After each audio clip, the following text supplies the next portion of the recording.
খবর 24 সাথে আপনাকে স্বাগত। নতুন নতুন খবর জানার জন্য আমাদের চ্যানেলে চোখ রাখুন। রাত দখল কর্মসূচিতে উত্তেজনা টালিগঞ্জের করুণাময় রোডে। বিক্ষোভকারীদের মারধরের অভিযোগ তৃণমূল কর্মী সমর্থকদের বিরুদ্ধে। 115 নম্বর ওয়ার্ডের কাউন্সিলর রত্না সুরের অনুগামীরাই মহিলা বিক্ষোভকারীদের হেনস্থা, গায়ে হাত দিয়েছেন বলে অভিযোগ। এক বিক্ষোভকারী বলেন, আমি নাম ধরেই বলছি, প্রণব রায়, গোড়া রায়, এই গুন্ডারা এসে ট্রাফিক কন্ট্রোল করা শুরু করে। সেখান থেকেই ঝামেলার সূত্রপাত। রত্নাসুর নিজে দাঁড়িয়ে থেকে এই হামলা সংগঠিত করেছেন। বাচ্চাদের, মহিলাদের, বয়স্কদেরও মেরেছেন। আমরা থানায় অভিযোগ জানিয়েছি।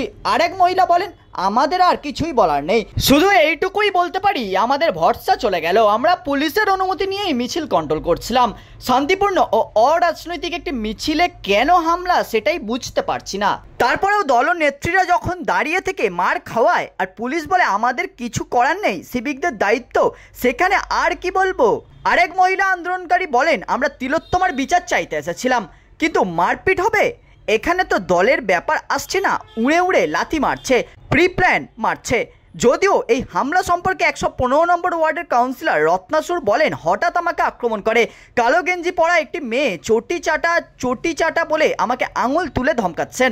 তখনই বস্তির মেয়েগুলো প্রতিবাদ করেছে। এখন বলছে আমার নেতৃত্বে হামলা হয়েছে। আমার নেতৃত্বে হলে তো আমরা 100 লোক জড়ো করার ক্ষমতা রয়েছে। এই সব তো আমি জানিই না। ব্যুরো রিপোর্ট, খবর 24/7।